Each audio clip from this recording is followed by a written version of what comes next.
Salve, salve, camaradas! E aí, tudo suave com vocês? Tomara que se olha pro bolsonarista, tá não, se pra Daniel Silveira. É que não tá mesmo, meu velho. Oxi, o bagulho é doido. O processo é lento, mas o juiz é xandão. Oxi. Teve audiência esses dias aí, pá, de interrogatório pra ele se explicar e pá, tá ligado? Os descumprimentos das medidas cautelares e tal, que terminou levando ele de volta pra Bangu. Oxi!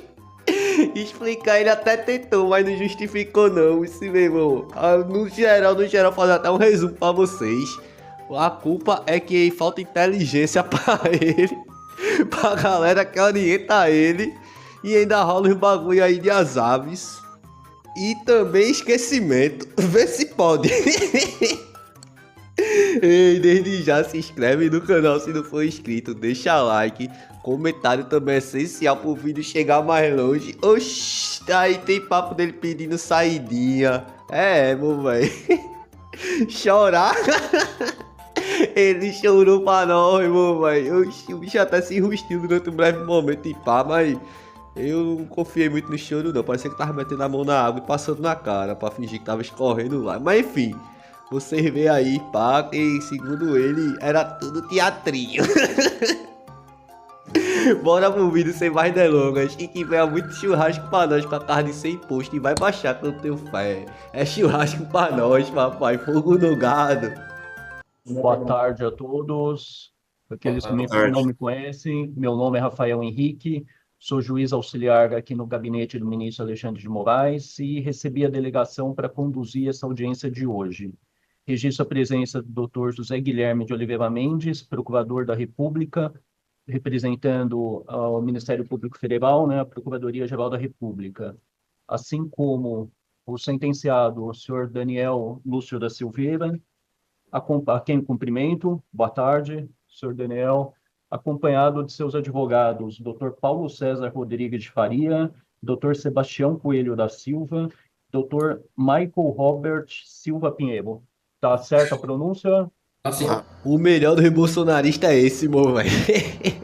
Que a defesa deles ele remonta com outros bolsonaristas. Aí só fortalece, tá ligado não? Que além dos caras é tudo paralelo, meu velho. Só existe no mundo fictício da mente deles. Isso é Michael graças a mesmo. Deus, o senhor foi o único que acertou. Meu chama é Michel. Parabéns. Então, cumprimento a todos, desejo boa tarde. Daria início a essa audiência. Inicialmente, assim, eu gostaria de circunstanciar, né, os objetivos da audiência. Sua Excelência, o ministro Alexandre de Moraes, designou essa audiência o, a fim de que fosse possibilitado ao sentenciado, Daniel Silveira, oferecer eventuais justificativas para que não sejam aplicadas as consequências pelo descumprimento de condições fixadas no livramento condicional. Como é sabido, né, a lei de execução penal, seja no artigo 118, seja no artigo 143, ela prevê a oitiva do sentenciado, antes de que essas consequências sejam aplicadas. Eu gosto até de citar a professora Ada Pellegrini, que fala, ela usa o entendimento da doutrina americana e a jurisprudência americana, dizendo que esse seria o addendum de court para o réu, porque é o direito do réu se defender exercendo sua autodefesa. Eu costumo dizer que a autodefesa é um momento máximo da defesa que pode ser exercida pelo réu. A defesa técnica fala nos autos e o réu pode ser, quando é ouvido, como no processo penal ele é ouvido por último, é o exercício máximo da defesa. Então, o Excelência, objetivo seria esse, sim. só uma dúvida, até para contribuir com Vossa Excelência. Sim, Então, se trata de uma audiência de justificação, né? Nos termos do 118, isso. né? Ok, Isso, tá bom. 118, 143. É o parágrafo 2º do artigo 118. Obrigado, Excelência. Isso mesmo.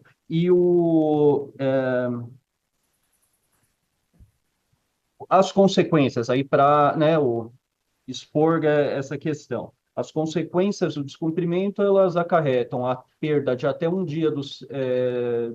a perda de até um terço dos dias remidos, ou a remir, daqueles que já foram não foram homologados, mas já foram exercidos até aquele dia, a interrupção do lapso para os benefícios e a impossibilidade de novo livramento condicional pela mesma pena. O ministro relator não desconhece a existência do pedido que foi feito de indulto nos termos do decreto 12.338 de 2024. Isso será objeto de encaminhamento para a Procuradoria-Geral da República, que se manifestará no tempo certo e após a decisão será submetida à decisão do ministro Alexandre de Moraes. Ok. Tá? Agradeço. Então, inicialmente, né, eu gostaria de deixar consignado também ao sentenciado que, caso queira, tem o direito ao silêncio, que é assegurado constitucionalmente. O exercício desse direito não pode ser interpretado em desfavor do senhor.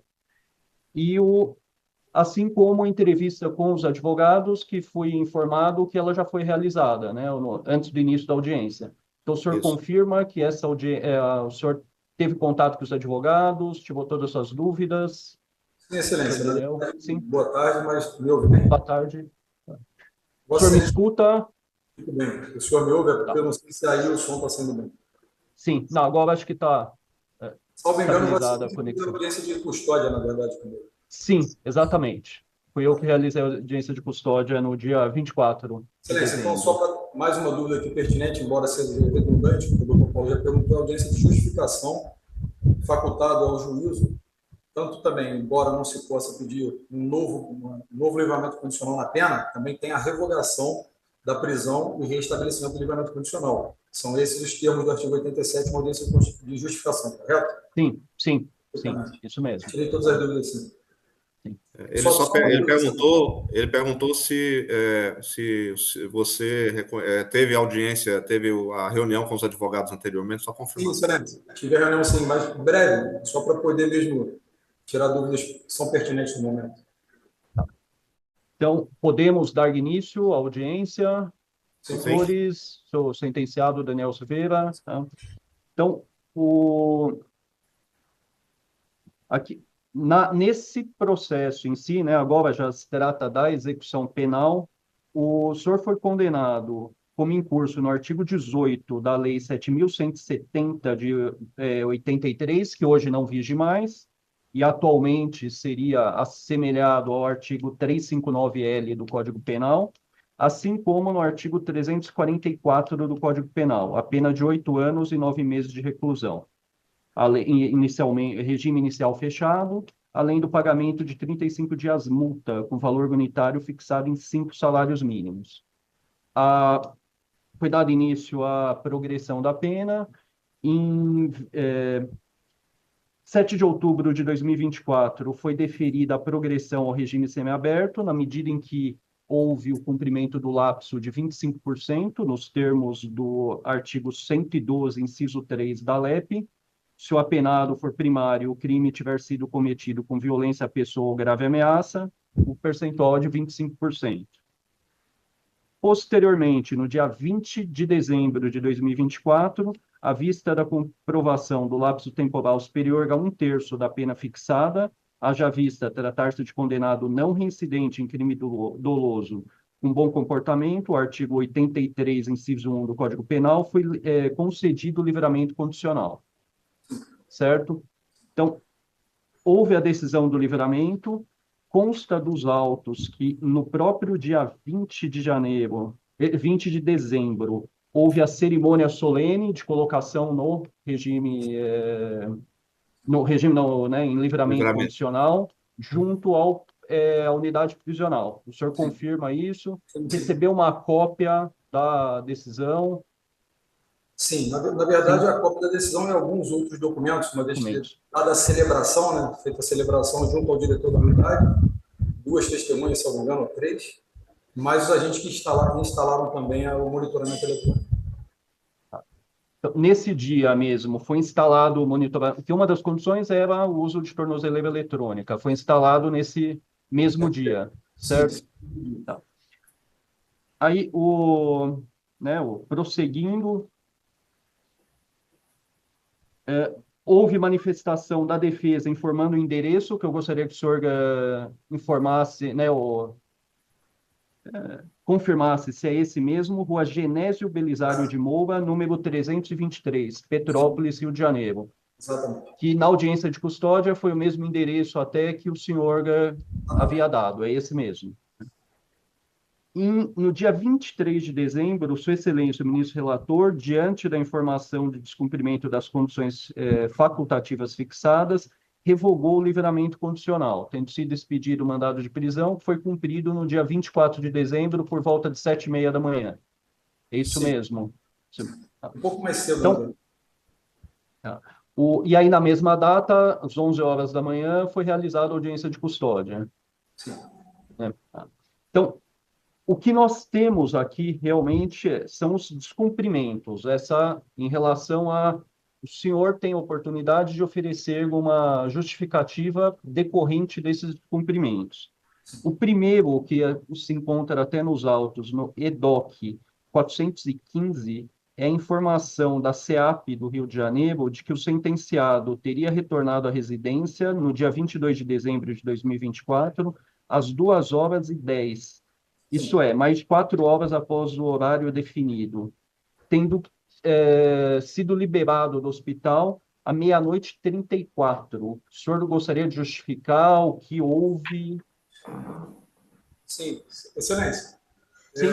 Na verdade, talvez até o senhor me interrompa, mas eu preciso, na verdade, explicar a dinâmica dos fatos, porque, matematicamente, o que acontece aqui trata-se de um grande mal-entendido, com toda certeza eu posso provar. Quando eu saio de casa, né, para buscar minha esposa e ir para o hospital, antes eu tenho que explicar o que é nefrolitisa, para poder alegar o estado de necessidade, previsto no artigo 24 do Código Penal, disse ali estado de necessidade, e pela nossa própria corrente doutrinária, que é a teoria unitária, significa que todo estado de necessidade ele é autojustificante. Mas para explicar isso claramente, eu preciso antes explicar o que é pedra nos rins. Muitas pessoas, às vezes, tratam mal a pedra nos rins, mas meu avô morreu justamente de uma doença renal, de crise renal, na verdade. Eu tenho um tio também transplantado, e eu tenho nefrolitise. Em 2020, o quadro mais grave que evoluiu foi quando me deu uma ureterolitise, ou seja, a pedra é uma dor muito, muito intensa, a pedra entope o ureter. E o fígado, o rim, acaba inchando feito um balão e ele não esvazia, não filtra. Nesse sentido, você pode perder o rim até os dois, vira óbito. Quando eu fiz o mesmo procedimento, com uma dor muito intensa, como foi essa que não passava com analgesia, em 2020 eu fui direto da tomografia para uma cirurgia de emergência, eu estava a ponto de perder um dos rins. Isso aconteceu novamente, com uma dor muito intensa. Eu não saí sábado durante o dia inteiro, de verdade.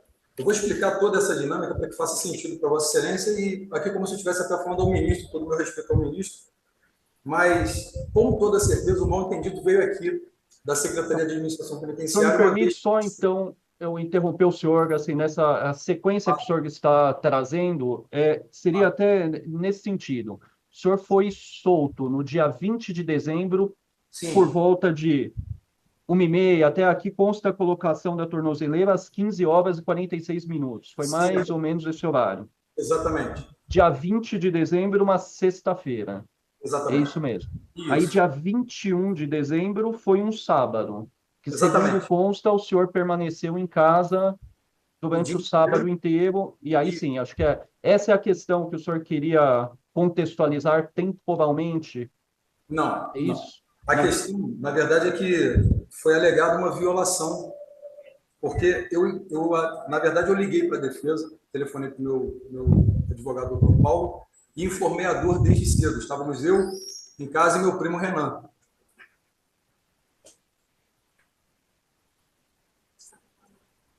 Só está tirando aqui hoje também. Foi? É que só quero tirar o equipamento aqui. Estávamos em casa, eu e meu primo Renan. E a dor começou muito cedo. Chovia muito, Petrópolis chove muito. E essa dor inicia muito cedo, ela irradia como uma dor lombar. Na verdade, parece uma dor na lombar, mas depois ela irradia para o flanco e ela não para mais se não espelhar a pedra ou se ela se movimentar e não parar de se movimentar. Em caso, a dor não parou com a analgesia. Eu tomei 4 comprimidos de dipirona, que é o que se faz para tentar passar a dor. É uma dor, não desejo a ninguém, porque eu não sei se alguém aqui já teve pedra nos rins. É uma dor, na verdade, considerada a segunda pior dor do mundo. E ela é letal caso aconteça de entupir o ureter. E como eu fui para uma operação de urgência em 2020 e a dor era muito parecida, evidentemente eu me dirigi ao hospital. O doutor Paulo falou, não, pega a sua esposa, até para levar a defesa com você, e caso você fique internado, você tenha como cumprir todas as exigências, ou avisar o tribunal, ou até mesmo a documentação necessária. Então eu fui, foi esse ponto na audiência de custódia, que tentei intervir, Vossa Excelência disse que não entraria no mérito. Eu saio de casa, então, pego a minha esposa para ir comigo e vamos ao hospital. O lapso temporal que eu digo entre essas 4 horas é que o hospital ele fica em torno de 50 minutos da minha casa, 45 a 50 minutos. Essa parte que a Polícia Federal aqui acaba... Eu tenho aqui... Só um minuto. Não é isso, né? É isso.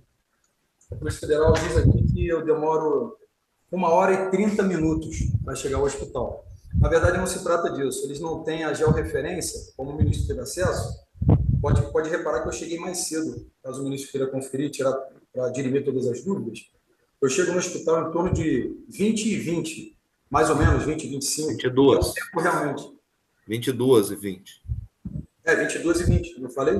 Você falou 20h20. Perdão, 22h20, perdão, é que eu estou aqui com o horário na cabeça. 21h32, 22h20 aproximadamente.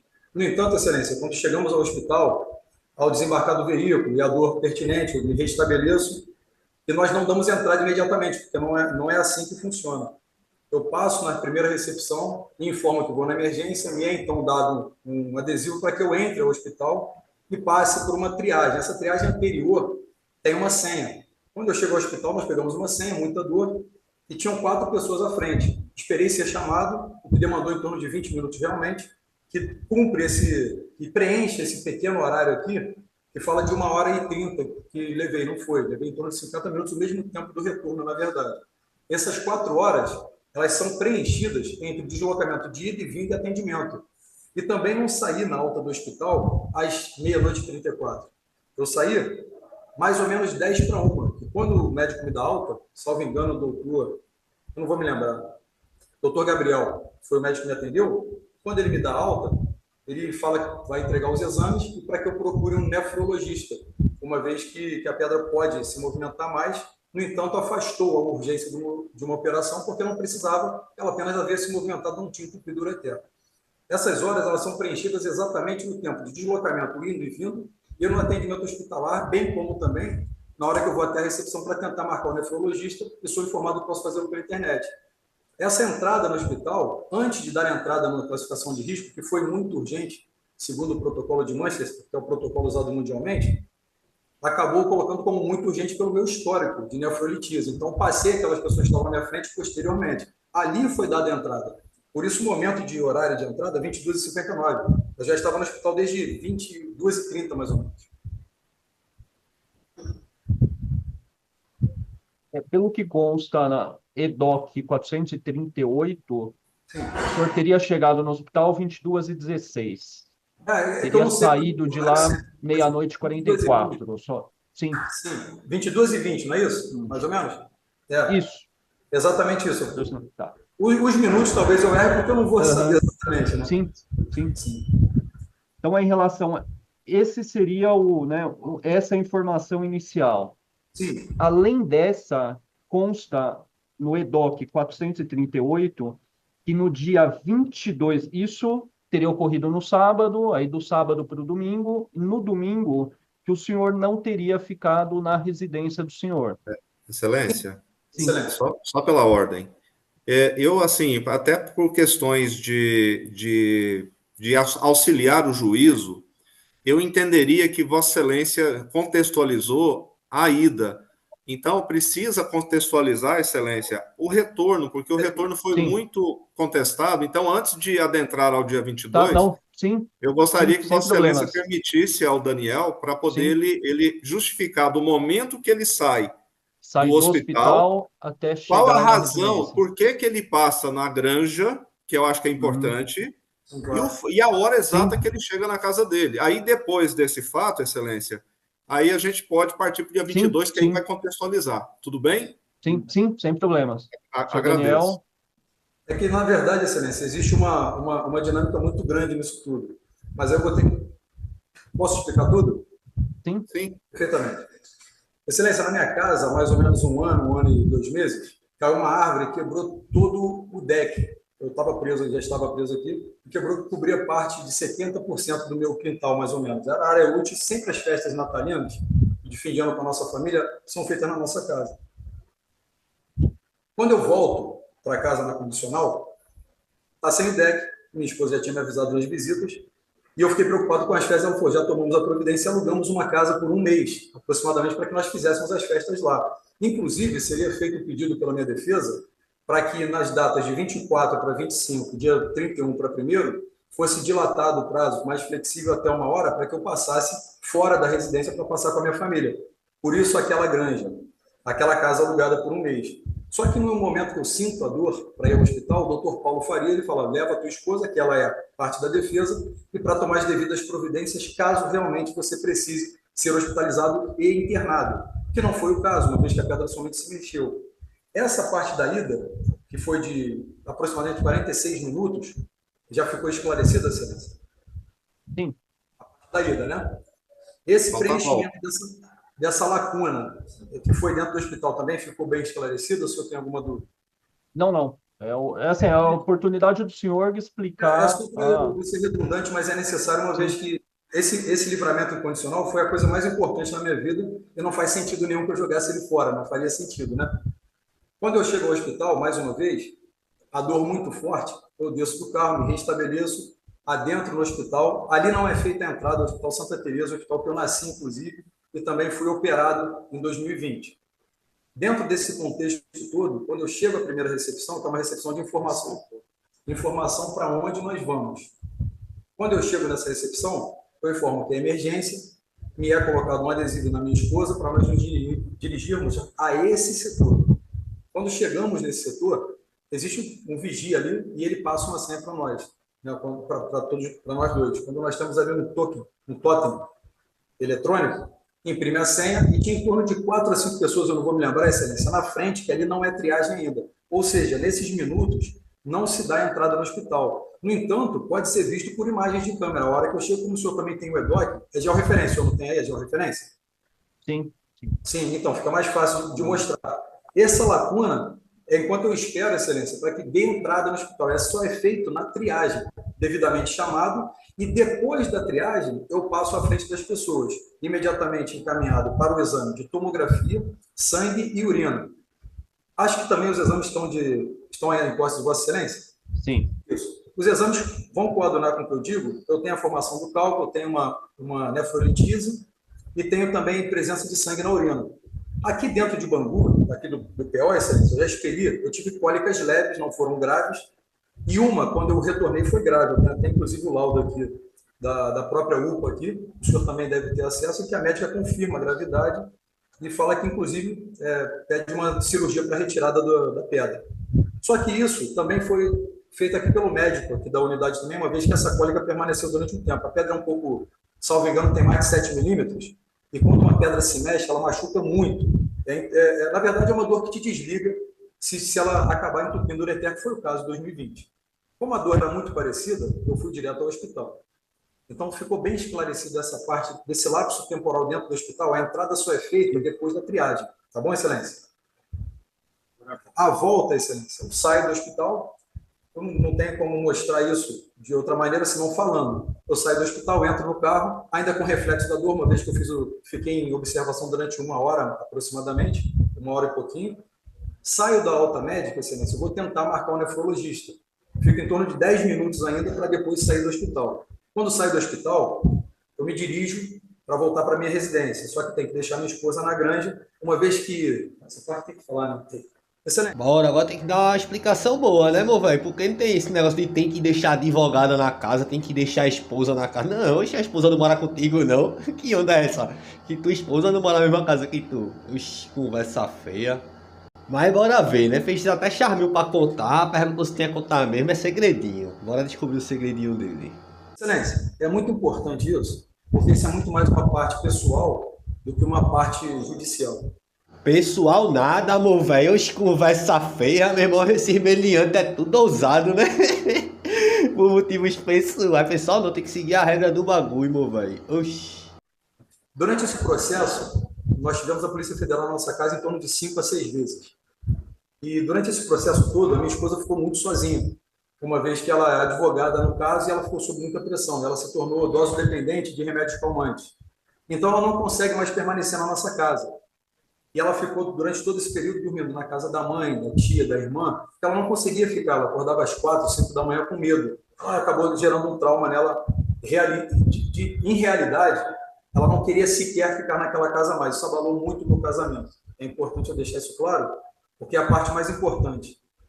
E quando ela aluga essa casa para a gente fazer as festas, eu falei, bom, eu posso começar a convencê-la que é seguro, e no ruim de tudo isso, nós alugamos em outro lugar e informamos ao juiz, pode mudar de endereço, alugamos e então mudamos de casa. Então, quando eu chego, excelência, levando ela para casa, eu faço uma parada no posto, porque antes da tomografia, eu tenho que beber 4 copos de água, tem que ficar com a bexiga cheia. E quando eu chego e a deixo em casa, eu sento no sofá enquanto ela termina de se ajeitar para eu poder ir embora para casa e também terminando a analgesia da dor. Essa dor ela fica um reflexo durante um tempo e eu demoro em torno de 19 minutos na casa alugada e volto para minha residência, chegando em casa, se não me engano, 2h10. Todo esse lapso temporal de 4 horas, até para que o ministro também não tenha nenhuma dúvida inicial como ele teve, em hipótese alguma, nós geraríamos algum tipo de factoide, muito menos nesse ponto que é excelência. Eu trabalhei aqui dentro, eu estudei, eu fiz cursos, eu remi o tempo, eu tentei fazer o tempo ele se encontrar. Né? Eu não tento chegar num ponto, eu tento fazer os pontos se cruzarem, uma vez que era muito importante para mim tentar resgatar a minha família, que já foi por demais dilacerada. Eu tenho 2 filhas, uma com 8 anos, vai fazer 9 dia 1º agora, e tem uma com 23. Ambas fazem tratamento psicológico por conta da minha ausência, e uma mãe cardiopata, e também hipertensa, que vem aqui como um camelo, trazendo comida para mim, já vem há 2 anos trazendo comida para mim, andando 2 quilômetros a pé, minhas filhas, minha esposa, debaixo de sol e chuva. Então, o descumprimento meu não faz sentido algum, jamais faria isso, se não fosse estado de necessidade. Então, se ficar tudo esclarecido para Vossa Excelência, ou tiver alguma dúvida e quiser que eu esclareça melhor, eu estou à disposição, mas essa é a verdade real, que acho até que perpassa o próprio direito positivado, uma vez que ela traz os fatos à tona e isso fica bem emergido para todos e fique bem claro. Não quero deixar nenhuma dúvida, mas em momento algum, eu posso, na verdade, narrar passo a passo para o senhor, de sábado e domingo, tranquilamente. No sábado eu não saí de casa hora nenhuma, só saí mesmo para pegar minha esposa, a orientação da defesa, inclusive, e vou até o hospital, preencho esse lapso temporal todo no hospital, o senhor pode ver pela georreferência que eu estou no hospital e permaneço ali, e quando saio do hospital faço uma parada no posto, deixo a minha esposa e retorno para casa. Eu não tenho nenhum desvio de caminho para lado nenhum. É exatamente essa a cronologia desse fato de sábado. Como que não teve desvio? Se tu mesmo tá dizendo que passasse na tua esposa, tanto para buscar quanto para levar. Oxi, ela tem aplicativo aí não, é para chamar carro não, para levar ela. Não tem que andar junto não. Oxi, é cada uma, não mora junto, mas para ir no hospital tem que estar junto no carro. É cada uma. Só assim para esclarecer, o senhor saiu da residência do senhor, foi buscar a esposa do senhor, o senhor foi como? Carro, moto? O que acontece? O meu primo Renan, eu não sei se eu mencionei isso, eu estava com o primo em casa. Ele estava me ajudando a arrumar a casa, porque estava tudo muito fora do lugar. A minha casa, por ter ficado parada, o desuso acaba... Na verdade, o desuso degrada mais que o próprio uso. Então, eu estava limpando, tirando teia de aranha durante o sábado ali, e ele estava lá me ajudando enquanto eu estava explicando a ele as coisas, falando como era, me perguntando como era na prisão, contando história, ele estava me adaptando ao retorno em casa. E, para minha sorte, ele estava lá. Porque quando o doutor Paulo pede para que eu busque a Paula, eu falo, eu não estou com o carro aqui. E ele diz assim, tem que pegar ela. Eu falo, Renan, me leva lá. E ele me leva até lá de moto, eu chego de surpresa, porque eu não avisei a minha esposa, o doutor Paulo só falou para eu pegar ela, não sei se o doutor Paulo avisou. Quando eu chego e bato A porta, ela vem, me atende de roupa para dormir já. Eu falei, tem que ir no hospital, porque eu tô com aquela dor de rins. E ela corre a escada, tadinha. Ela desce a escada, se veste em 20 minutos aproximadamente e vem comigo para o hospital. Então, foi assim que eu fui para lá. Então, em relação ao sábado, madrugada de sábado para domingo, o senhor retornou para a residência. E permaneci lá. Sim, eu posso fazer uma observação, Excelência? Que vai ser importante. Sim. Se o senhor reparar na minha saída, o senhor tem o DOC 417, está em modo de senhor, não está? Aí, salvo engano, tem a informação do SISCOM, que é o Sistema de Comunicação da SEAP, do monitoramento. O senhor pode perceber que quando eu saio de casa, não aponta violação, só aponta após as 22 horas, correto? Sim, nesse sistema, sim. Uhum. Sim. Esse é o SISCOM. Então, após as 22, apontou uma violação, não foi? Eu entrei em contato com o monitoramento para avisar, para que dissessem também ao gabinete. Foi tudo feito de boa fé, pedindo que informassem que haveria uma quebra deste horário, porque eu tinha que ir ao hospital imediatamente. E ele já me informou, Daniel, tranquilo, você pode ir, vai ser informado ao juiz que foi justificado, no entanto, a sua defesa tem que peticionar, que foi feito no dia seguinte, salvo engano. Dia 22, à noite. Dia 22. Tá. Em relação ao dia 22, que seria um domingo, sim, consta agora que o senhor teria voltado para casa às 2h16 da manhã, aí saiu de lá às 11 horas e 14 minutos, retornando à residência às 21h48. Exatamente. Esse é o... Exatamente. É aí que entra o grande mal-entendido agora, Excelência. Mal-entendido, é muita cara de pau mesmo esse bolsonarista, meu irmão. Aí vai dizer que na decisão não dá pra entender que final de semana tem que ficar em casa. Ei, essa decisão já foi pra centenas, milhares, tá ligado, no Cibraripá. E todo mundo entendeu. Só o cara que esse bicho aí pediu pra interpretar que não entendeu. Tu bota fé? Xandão não bota não, nem eu. Que o senhor vai me compreender, acredito que o ministro também deva compreender, porque foi um grande mal-entendido de ambos os lados, não do ministro, mas que ele exara uma ordem. Essa ordem eu tenho ela aqui com 12 medidas restritivas. Só um segundo, só para eu pegar. Eu tenho aqui, 12 medidas, por favor. Excelência, quando eu vou receber no dia 20, após a concessão do livramento condicional, eu aguardo na colônia agrícola, após a celebração, para receber a tornozeleira eletrônica. Chegam lá 2 agentes, um deles chama-se Renato Lisboa, que é não sei se é o supervisor responsável do monitoramento, foi pessoalmente para instalar. Então, ele reza todas as regras, me mostrando o que eu deveria fazer, com a sentença em mãos. E eu também com a sentença em mãos. E ele me programa, assim por dizer, né, ele me registra no sistema, dessa maneira, conforme a sentença, segundo ele. Ele é a pessoa responsável por fazer esse tipo de interpretação, como eles fazem centenas todos os dias. Ele me registra no sistema, Excelência, ipsis literis, a maneira que ele disse. Daniel, você está livre de circulação, para circulação todos os dias, com área de inclusão após as 22 até 6 da manhã. Estou perfeitamente. E ele tem outras medidas restritivas aqui que não são da minha alçada. Então, tudo bem. O diretor da unidade chama-se Monjardim. O diretor da unidade colônia estava como testemunha e reiterou, Daniel, perceba, todos os dias para circulação e 22 horas de recolhimento noturno até as 6 da manhã. Você não pode chegar depois desse horário ou sair salvo justificativa e também sair antes salvo se justificado. No domingo, assim, aí eu saio muito tranquilo de casa. No sábado eu não saí porque eu estava com um pouco de dor e chovia muito. Mas no domingo, o senhor pode reparar, todos os endereços que tem aí, eu acho que tem aqui, peraí, estamos no 17. É que eu posso falar cada lugar. O senhor tem o endereço aí, está aí. As medidas estão aqui. Não, mas eu não tenho aqui. O primeiro horário é 11h16. É 11h16. Não é isso não. Excelência.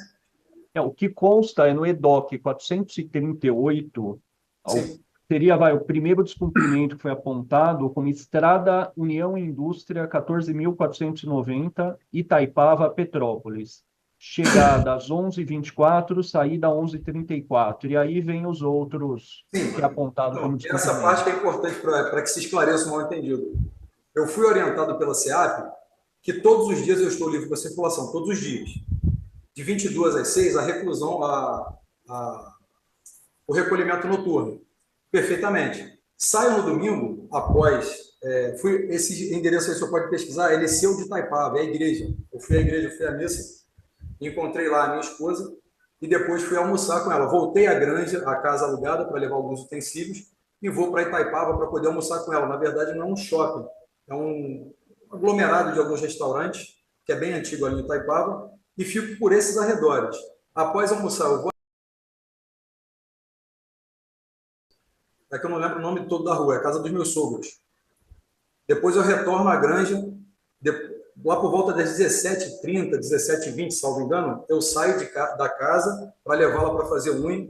Depois vou ao endereço para ver a minha filha na casa do namorado, que é o... Retorno para buscá-la em Nogueiras e deixo ela em casa e volto para casa. Não é esse o trajeto? Veja se coaduna com o que eu estou dizendo. Não é esse o trajeto? Então, excelência, o senhor pode ver que são locais comuns, né? Não são locais que estejam proibidos. E eu saio muito tranquilo, excelência, porque no domingo mesmo, quando eu novamente liguei ao monitoramento para saber se havia avisado o juízo, mais uma vez quem atende é o senhor Renato Lisboa, uma vez que ele passou o número para que nós possamos entrar em contato em interferência de sinal, ou luz, ou bateria, ou qualquer tipo de manutenção. E ele mais uma vez reitera, Daniel, até nos domingos, 22 horas em casa também. Não é para ficar até mais tarde. Eu, tudo bem, já assimilei esse comando. Eu tenho dúvidas em outras. Ele falou mais uma vez, essas não são da minha alçada, você vai ter que peticionar para entender o que você quer saber. Que, na verdade, era essa aqui, excelência. A 6, número 6, eu vou terminar de explicar. Proibição de mudança da residência sem prévia autorização dessa cor. Não, perdão.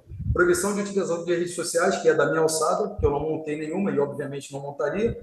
E vem assim, ou grupos de aplicativos de mensagens, como Facebook, YouTube, Instagram, LinkedIn, WhatsApp e tudo mais. Só que a minha dúvida que eu iria peticionar solicitando ao ministro é para saber se eu poderia ter bilateralmente contato de WhatsApp, ou seja, minha mãe, minha defesa e tudo mais, para que eu possa ter o meu telefone, uma vez que eu usei do meu primo e um da minha mãe para fazer contato. Inclusive, eu dei o telefone da minha mãe para o monitoramento principal dela.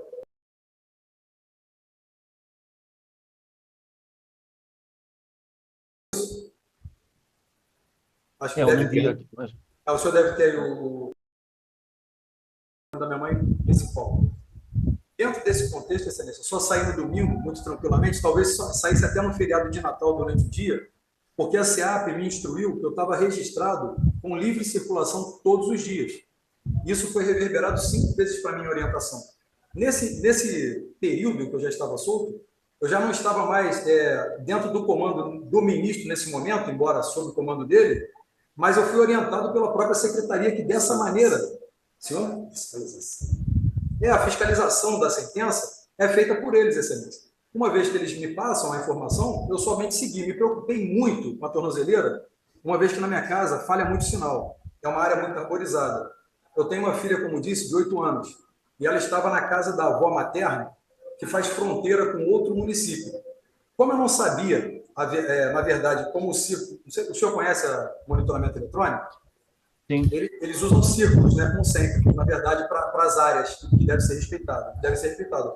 Uma vez a geografia do local sendo um mapa, eu não sabia qual era o limite entre Posse, que é o 6º distrito de Petrópolis, que faz fronteira com Areal. Como a minha filha estava lá, o tamanho era o cuidado que eu estava tendo com a tornozeleira, que eu não fui buscar minha filha com medo de talvez marcar que eu estivesse saindo da comarca. Eu falei, tragam ela até mim. Mas chovia muito, e no domingo ela estava com a mãe em um culto, que é a mãe evangélica. Não é desse meu casamento, é de outro casamento. Então, excelência, eu tive tamanho cuidado que eu não quis ir no último distrito para não acusar nenhuma violação. No entanto, no dia de domingo, na minha concepção, pela ordem da própria SEAP, eu não estava descumprindo. Não houve dolo em momento algum, não houve nenhuma intenção. Tanto é que pode ver que, basicamente, assim por dizer, não é essa a palavra certa, mas é um passeio com a minha esposa. Eu jamais faria isso de forma alguma, uma vez que eu estava ali tranquilo, não estava... A SEAP me informou. E quando eu saio da missa, mais uma vez ligo a SEAP, para o senhor Renato Lisboa, eu sei que não é um momento de arrolar testemunhas, mas, caso necessário, senhor Renato Lisboa e senhor Monjardim, que eles têm fé pública e podem, claro, confirmar exatamente, porque são as pessoas que eu tinha que manter contato. O monitoramento e a última unidade que eu estive detido, que foi a Colônia Agrícola, que é o senhor Monjardim, o diretor. Uma vez que os documentos todos permaneciam lá, caso precisasse. Não acusou violação.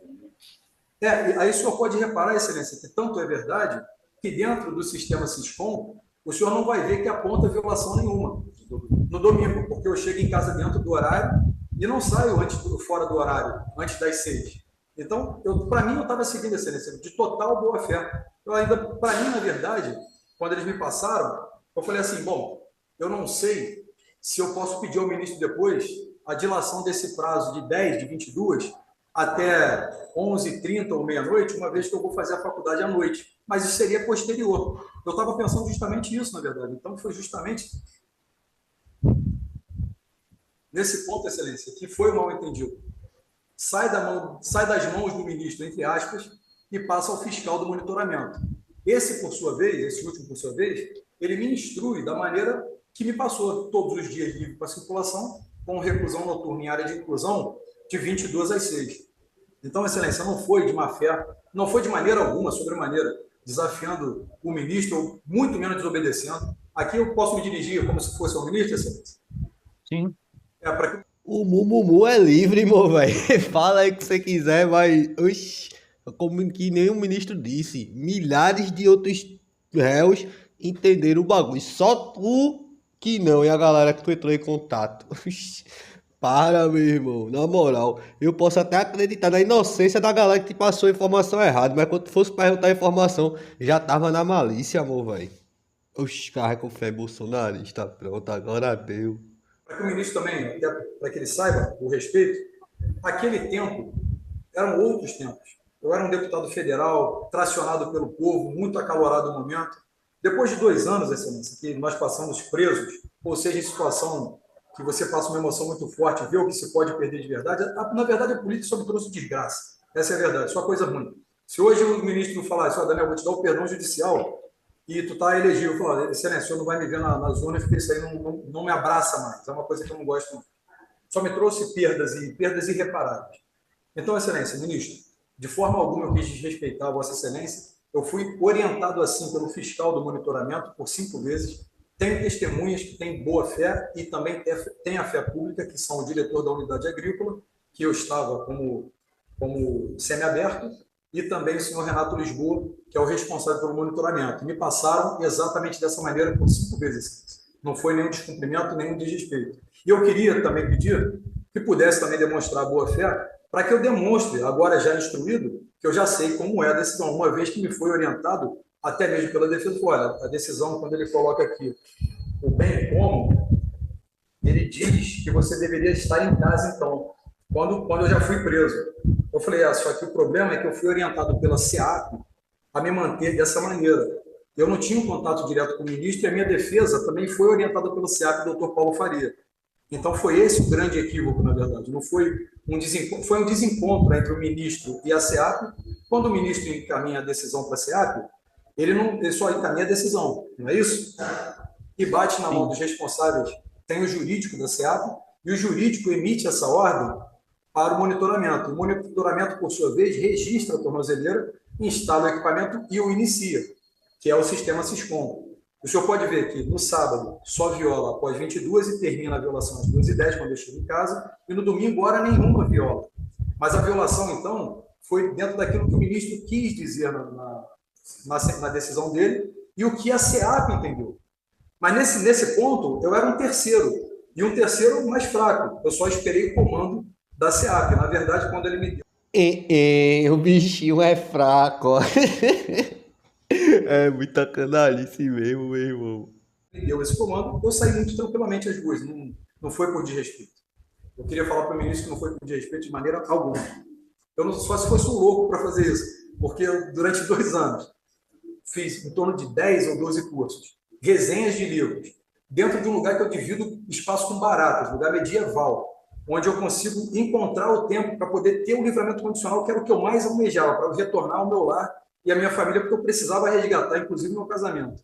Como que no dia seguinte, ou no domingo posterior, eu faria isso de jogar no lixo? Porque não faz sentido mesmo. Não foi desrespeito ao ministro, nem às ordens por ele exaradas. A mídia, às vezes, também, Excelência, eu tenho que falar tudo, na verdade, porque tem todo um contexto. A mídia também ela acabou distorcendo muitos fatos, por exemplo, jogando o dia do domingo, na madrugada do domingo, dizendo que antes de ir para casa eu fui a 9 lugares, mas a verdade emerge aí límpida e clara para Vossa Excelência, com os documentos em mãos, e sabe que a minha localização é exata, é essa que eu estou falando, e posso, como disse, narrar no domingo, mais uma vez repito, o endereço é o Liceu de Itaipava, que é a igreja que nós frequentamos, uma igreja católica. Para e passo, eu vou até a Itaipava, depois vou à casa dos meus sogros, almoço, depois vou à casa dos meus sogros. Eu não tenho o nome da rua de cabeça. Retorno para a casa alugada para as festividades e depois deixo ela no salão, vou ver a minha filha em Manga Larga, volto ao salão, pego ela, deixo ela em casa e volto para casa. O senhor pode confirmar cada endereço que eu estou falando.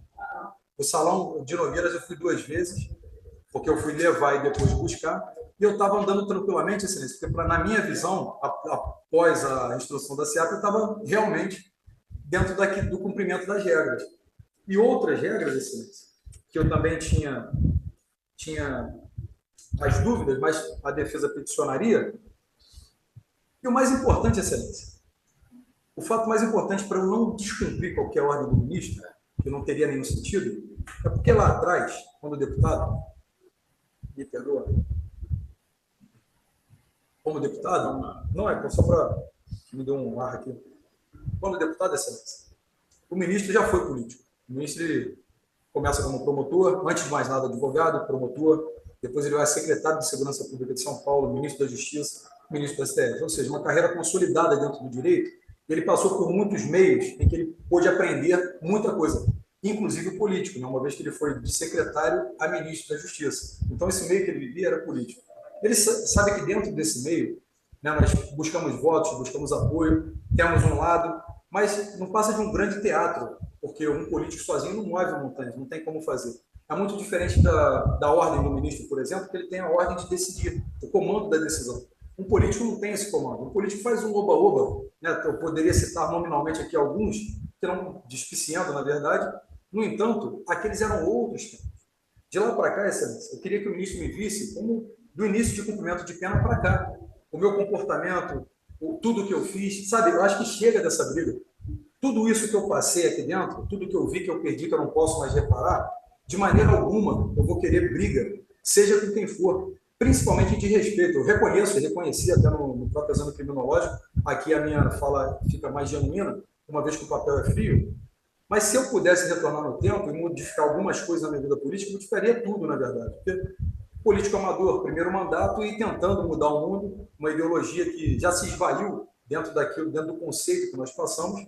Então, aqueles eram outros tempos. Acho que chega de briga, e o ministro pode me encarar do momento do início de cumprimento de pena para cá. Então, ele não vai ter nenhuma beligerância, não vai ter nenhuma afronta, não vai ter nenhum desrespeito, ou nenhum tipo de violação, seja ela dolosa. Não vai haver. Eu queria pedir ao ministro a boa-fé para que eu possa demonstrar que eu fui realmente orientado dessa maneira e que eu saí tranquilamente porque eu não sabia que estava descumprindo.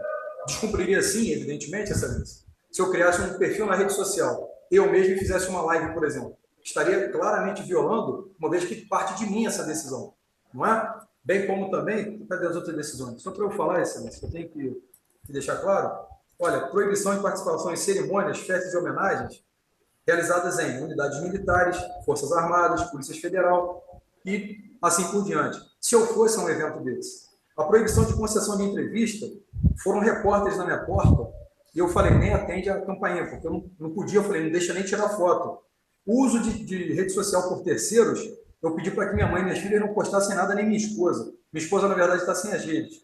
Dentro disso tudo, eu posso controlar. Né? No entanto, o que... excelência. Também tem da vedação, posse e porte de qualquer arma de fogo. O senhor vai me perguntar eu disso? ia perguntar disso, exatamente disso. Deixa eu terminar, então, de concluir para que o senhor entenda, Sim. para que o senhor entenda. Não foi nenhuma afronta.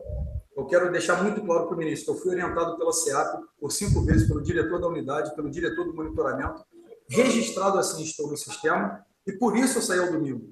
Só que quando eu saio no sábado, eu falo, eu vou ter que violar o horário, porque já está tarde, mas eu tenho que avisar o ministro, tenho que avisar a defesa, portanto, ligo a defesa em uma síntese breve. Eu ligo a defesa, o doutor Paulo Faria atende e fala, você tem que ir imediatamente, pelo teu histórico, leva a doutora Paola. Eu aviso, ela não está aqui, ela está na casa alugada para festa.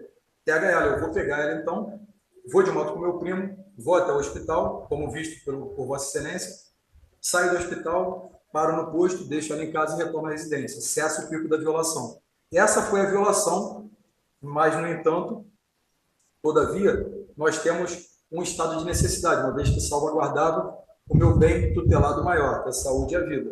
No domingo, eu vou a locais comuns e tranquilamente, porque fui assim orientado pela SEAP. No escopo que foge do ministro, que saiu da mão do ministro para que esse fiscal do monitoramento ficasse com a minha tutela, ele me orienta dessa maneira, eu seguia o comando deles. Excelência. Só em relação a essa questão do hospital, até mais uma vez, só Sim, não passou assim pela cabeça do senhor de repente ligar para SAMU, Corpo de Bombeiros, para tentar. Não, Excelência, eles não fazem esse tipo. Não, Excelência, eu sou policial antes de mais nada, do estado do Rio de Janeiro também. O Corpo de Bombeiros ou o SAMU, eles não atendem nesse tipo de emergência. Né? Na verdade, só se tiver um desmaio real ou uma morte, eles vão, ou se tiver uma parada cardíaca.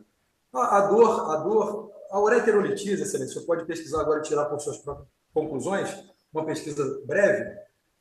Os rins são tão ou mais importantes que o coração, na verdade. Né? Eu falo isso com muita segurança, porque eu já ajudei muito em hospitais, bem antes de me tornar político, nesse sentido de transplantados e tudo mais. Fazia campanha, inclusive, para eles, e trabalhei também no INCA como policial para ajudar as criancinhas com câncer, e nunca utilizei disso para a política. Mas isso está tudo registrado e bem documentado, na verdade, quantas pessoas já ajudamos nesse sentido. E, inclusive, apresentei um projeto de doação de órgãos, que foi um pouquinho mal interpretado, mas eu recebi muito apoio das pessoas que queriam o transplante. Dentro de uma emergência, Excelência, por exemplo, se fosse a minha esposa passando mal, por exemplo, eu também não pensaria duas vezes em socorrê-la, porque é o instinto. Quando nós estamos sentindo uma cólica renal, é a segunda pior dor do mundo, ela só perde para a nevralgia do trigêmeo, ou seja, é uma dor tão alucinante, tão lacerante, que em um momento você quer realmente desmaiar. Se ela não te desmaia, você quer desmaiar. É insuportável a dor. Na verdade, ela pega um homem de 150 quilos como um homem de 60 quilos e derruba na mesma intensidade. E por eu ter essa experiência desde os 17 anos, em 2020, quase ter perdido um dos rins e quase perdi realmente, podendo comprovar nos autos caso Vossa Excelência queira, eu não pensei em nada, eu só pensei em atendimento médico como é o comum. Se corta um dedo, vou até o médico, se for grave, vou até o médico. Dificilmente se chamam os bombeiros numa situação dessa. Você nem pensa, na verdade. Então, foi o estilo. Excelência, só pela ordem. Só a nível de informação para o juízo, no EDOC 523, a defesa juntou o contrato de locação de um mês da residência, que foi feita exclusivamente por causa das festas, em razão do Daniel. O local onde é a residência dele, que foi o local informado ao juízo, é um local ermo, distante, e para reunir a família, foi feito isso, inclusive sugestão da minha, à época, para a esposa. Então, foi feito isso. Só um outro esclarecimento, Excelência. Em 31 de agosto, a defesa informou para o ministro que o Daniel expeliu pedras pedras lá dentro do presídio de Bangu. Então, já vinha com um histórico de crises renais. Então, assim, eu até ia observar que desse período de julho a agosto, e até hoje não houve manifestação do juízo no sentido de observar esses detalhes, que são importantes, porque apesar de no dia seguinte deu o problema, mas aí tem que se levar em conta também, Excelência, o estado emocional, todo o desgaste físico que ele sofreu dentro do presídio, e o histórico dele, inclusive, o hospital de Petrópolis, para finalizar, Excelência, ele enviou para a defesa todos os prontuários médicos, inclusive essa questão da cirurgia, e isso, inclusive, Excelência, foi informado nos autos, e uma repórter de um jornal pegou uma foto de 2020 e disse que era 2024. Na realidade, eu fui informar para o ministro que ele já teve um problema similar e coloquei a foto dele no hospital de 2020. E aí eu justifiquei isso para o ministro, lamentavelmente a imprensa teve acesso ao processo e pegou essa imagem da petição e colocou na mídia como se fosse uma imagem de 2024. Então... Oxe, processo público de uma figura pública, aí vem com esses papos de infelizmente, peraí. Então serve também para justificar que a foto era de 2020 e tem, caso o ministro necessite das comprovações de pretéritas, nós temos esse caso de 31 de agosto, que foi informado ao juízo, que a secretaria noticiou que ele expeliu pedras, e o caso de 2020, nós temos o prontuário médico para comprovar a cirurgia em tal, é um tal de duplo J, como é que é o nome? Duplo J. É catéter duplo J. Então, o histórico dele, Excelência, é desse fato. Então, na noite do dia 21, quando ele me ligou às 20h41, eu tenho um registro da ligação, foi orientado a ir ao hospital com acompanhamento e depois enviar o termo de comparecimento. Foi uma preocupação da defesa. Tanto é, Excelência, que o ministro até se equivocou na decisão do dia 23, quando ele disse que a defesa tinha apresentado a justificativa no dia 23. Foi no dia 22, Excelência. No dia 22 à noite. Inclusive, eu estava longe daqui de casa, de Goiânia. Aí eu cheguei no escritório, eu vim ao escritório justamente para fazer isso, a importância e o fato de ser transparente com o juízo. Só não tive como, Excelência, e aí eu quero deixar registrado como defesa, de informar ao ministro, na noite do sábado, do dia 21, como é que eu, da defesa, iria ter contato com o ministro ou com alguém para poder pedir autorização para o Daniel ir para a emergência do hospital. Então, assim, é algo assim muito transparente da defesa também, de comunicar o juízo. E o Daniel, Excelência, ele foi extremamente orientado a não a seguir rigorosamente todas as ordens. Isso aí foi uma fala minha, a mãe, a irmã, o visitar. Quando eu falei com ele, assim que ele saiu no livramento, eu disse para ele claramente: cumpra rigorosamente as regras, porque qualquer modificação será feita pela defesa ao longo do período. Então, não houve assim nenhum dolo, e tão somente o estado de necessidade que ocorreu no dia 21, e essa questão da SEAP é importante deixar claro, e importante até o ministro esclarecer com a própria SEAP, essa interpretação desse item 2, que a defesa também interpretou da forma como a SEAP interpretou. Agora, o ministro não pode utilizar essa interpretação dúbia para poder prejudicar ainda mais com a justificativa. Então, fica aqui o registro da defesa para que seja observado todos esses detalhes na avaliação dos pedidos, né, de restabelecimento, que eu acho que é importante nos termos do artigo 87. Então, é só para poder finalizar essa questão, viu, Daniel? Agora, vamos para os passos seguintes aí, que eu acho importantes também. Obrigado, viu, Excelência?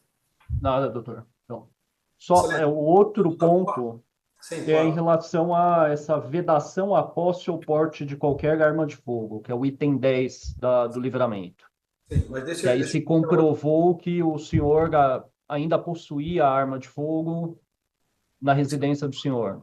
Claro, deixa eu explicar o senhor. É uma arma de fogo calibre 380, uma pistola Taurus calibre 380. Isso, eu estou aqui ao lado do doutor Sebastião, meu advogado, que foi desembargador de várias execuções penais, inclusive, e ele me ligava todos os dias, juntamente com o doutor Paulo, a mais ou menos 20 e 30, olha, avisa aí, Renan, que o Daniel tem que estar em casa, ele não já está aqui, ou 22 horas, ele vai chegar. Eu nunca quis descumprir em momento algum, com toda certeza. O ministro pode ter toda a certeza disso. Estou dando a minha palavra de honra e de honra. Então, não tive nenhum dolo, e no sábado foi, de fato, estado de necessidade. E cabe aqui trazer o registro do próprio direito positivado, uma vez também sou operador de direito e fui legislador federal.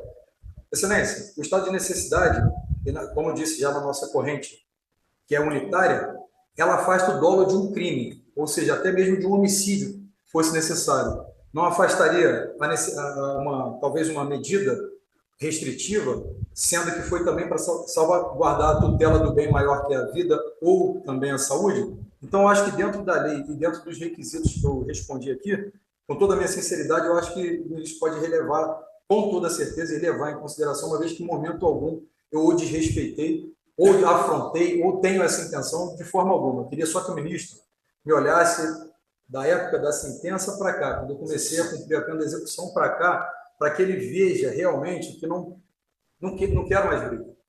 Jamais, só se eu fosse um louco para largar minha família e voltar para esse lugar aqui. Na verdade, na semana passada, eu fiquei 3 dias consecutivos sem água para banho, para beber ou para qualquer coisa. Porque aqui falta água o tempo todo, falta luz, é muito pernilongo, é rato, é barata. Então, como eu criaria... Meu velho, não é colônia de férias, não. Não é tu que é contra os direitos humanos? É muita viagem, né? Aqui no meu bairro mesmo é bagulho de rodízio de água, não é todo dia que tem água não. Barata, vixi, quando chove a rua enche. Para, meu irmão. Meios para retornar nesse lugar, só sendo um completo louco, com toda sinceridade. Ah, Excelência, fui preso em 1º de fevereiro de 2023, não foi isso? 1º de fevereiro de 2023, Excelência, recebo a Polícia Federal na minha casa, às 5h40, mais ou menos, da manhã. Duas ordens exaradas pelo ministro, um mandado de busca e apreensão, um mandado de prisão. Dentro desse mandado de busca e apreensão, não havia nenhum item bélico, não havia pedido de apreensão de armas. No entanto, a Polícia Federal, o delegado, inclusive, com a equipe do COT, que é uma elite da Polícia Federal, foram em torno de 12 homens, ou 15, salvo engano, pediram para que eu guardasse a arma em local seguro. Desmuniciei a arma, uma vez que eu sou adestrado para armamento de fogo, e guardo em local seguro. No entanto, eles não haviam comunicado ainda a prisão. Comunicaram somente às 11h15, mais ou menos, após as buscas, que requereriam ali celulares, documentos, qualquer valor em dinheiro, ouro e tudo mais. Mas não havia nenhum pedido de apreensão de armamento. Tanto que o próprio delegado me passa a minha arma para que eu guarde em local seguro. Essa arma é guardada. Nesse mesmo dia, eu sou conduzido à prisão. Daqui não saio mais, permaneço por quase 2 anos. Quando eu retorno à casa, Excelência, automaticamente a arma vai estar lá, uma vez que a minha esposa não tiraria porque não tem porte. Nem meu primo, nem minha mãe, nem minha irmã, nem um outro policial, uma vez que o porte é restrito e pessoal. Mesmo que fosse um policial, ele estaria em posse e porte legal. Portanto, a primazia seria inexequível, uma vez que, ao retornar no endereço do último que eu estive, que é a minha residência, automaticamente estaria na posse. No entanto, eu reparei também que o ministro ele intimou o Exército e a Polícia Federal para que tomassem as providências cabíveis. Conhecedor dessa parte, eu falei, bom, agora eu tenho que esperar mais uma ordem do ministro ou a resposta do Exército ou da Polícia Federal para saber o que acontecerá. Como fará a entrega, para quem fará, ou se serei eu com salvo-conduto, ou uma guia de trânsito para algum policial, ou para algum civil, ou para a própria defesa, de maneira que eu fiquei aguardando. E, nesse tempo, eu acabei sendo preso, e a defesa, e ele pede, então, a apreensão da arma pela primeira vez. A arma estaria no mesmo lugar, foi pega no mesmo lugar pela própria polícia, salvo engano. E para deixar bem claro, Excelência, quando eu saio da colônia agrícola e começo a pegar a Serra de Petrópolis, eu fico tão anestesiado que quando eu chego em casa, na sexta, sábado e domingo, eu estava vibrando tanto que eu não lembrava de nada, Excelência, eu não sabia nem como que eu ia fazer o dia do amanhã. Em 2 dias, quando se sai do cárcere, é uma experiência muito ruim.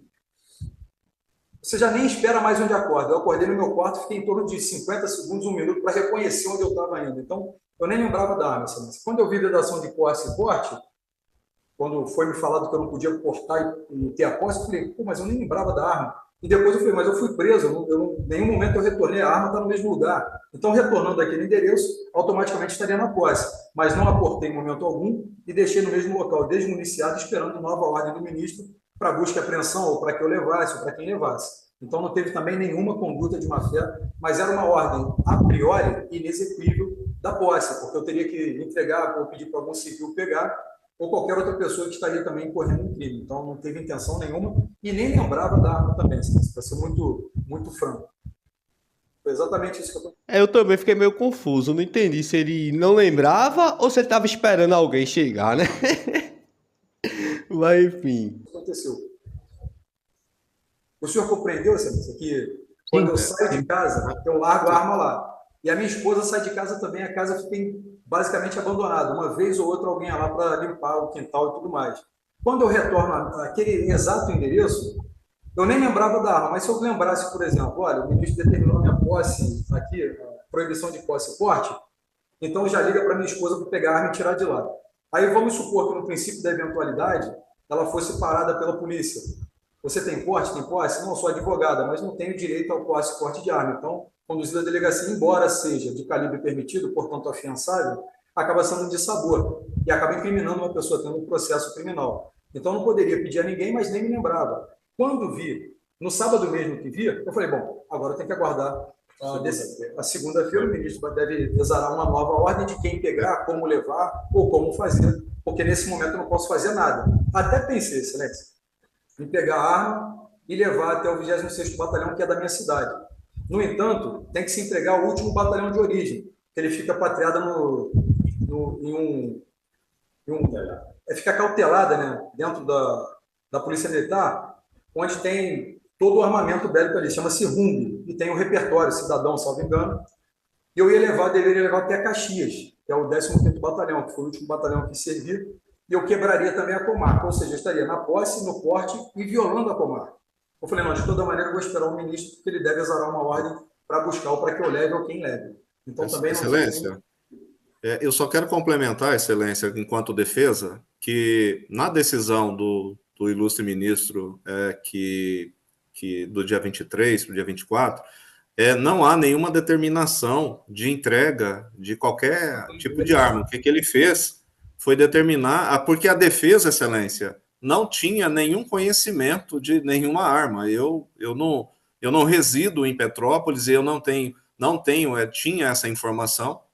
E a partir do momento que houve aquela apresentação no dia 15 de janeiro do ministro do comandante do Exército informando da arma, e ao tomar conhecimento, e eu tomei conhecimento pela imprensa, imediatamente eu acionei a família para poder verificar se realmente existia.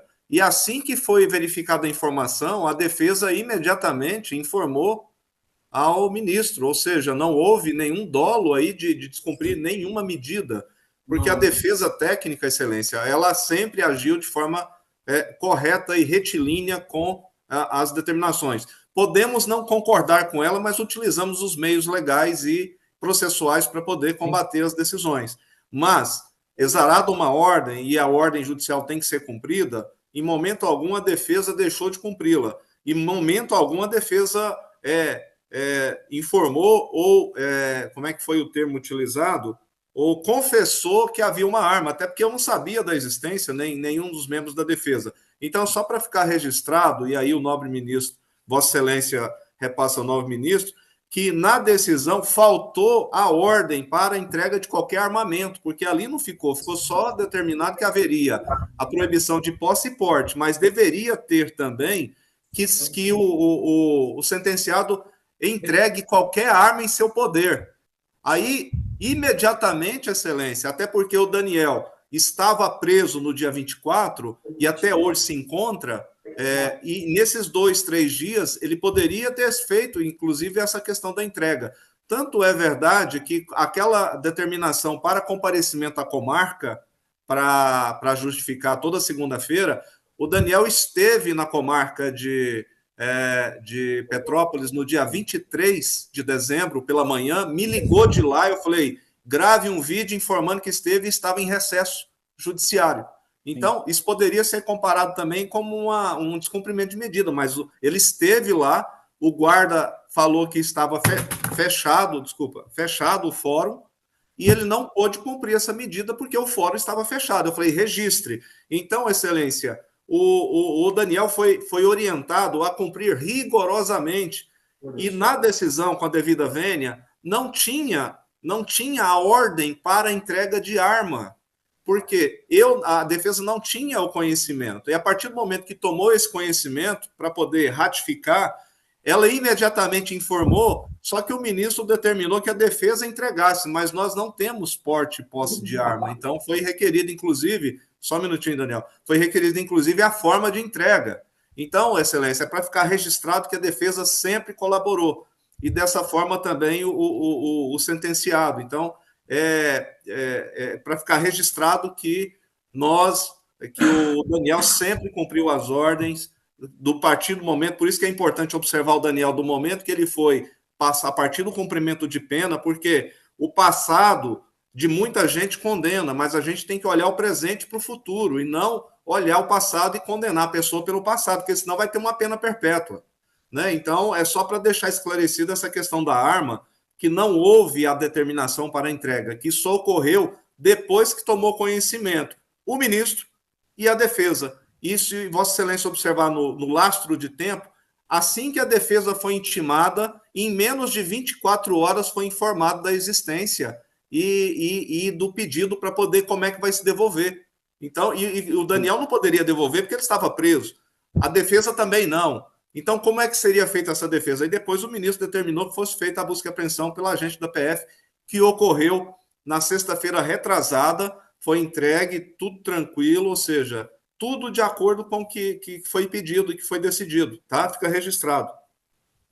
Só para esclarecer, a arma se encontrava onde e de que forma? Na minha residência. Na minha Em que residência, local, mais no especificamente?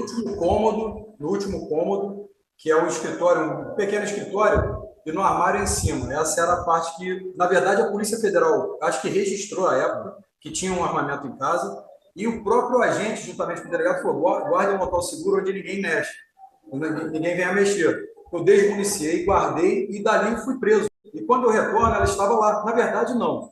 Na verdade, acho que para demonstrar a foto, acho que meu primo pega e tira uma foto para mandar a defesa, se não me engano, não é isso?